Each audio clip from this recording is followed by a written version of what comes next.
Welcome to another new video. So today's shorts is for weight loss recipe, for lunchbox recipe and for your dinner and breakfast recipe. So it's a very simple recipe. इसमें just मैंने थोड़ा दाल use किया है and spinach use किया है. उसको बहुत अच्छे से वॉश करके मैंने उसको जैसे आप नॉर्मल दाल बनाते हो ना, सो वैसे करके आप इस पर लाइक स्पिनच ऐड करके आप इसको थोड़ा सा होलसम मील जैसा कर सकते हो. थोड़ा सा ये हैवी हो जाता है डिनर के लिए.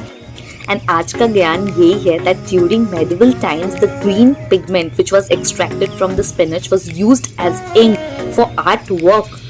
वाओ. और इसी के साथ प्रेशर कुकर में सीटी बजा दी है. हमारा खाना रेडी हो गया, झटपट ये रेसिपी भी बन गया. सो ये आपको जैसे मैंने कहा वेट लॉस में भी ये हेल्प करेगा. एंड जो लोग लैक्टोज इंटॉलरेंट है तो वो लोग इसको ओट्स लाइक जो नहीं खा सकते मिल्क के साथ वो इसको दाल के साथ भी ऐसे खा सकते हैं. So thank you for watching guys. Love you, take care and bye bye for now.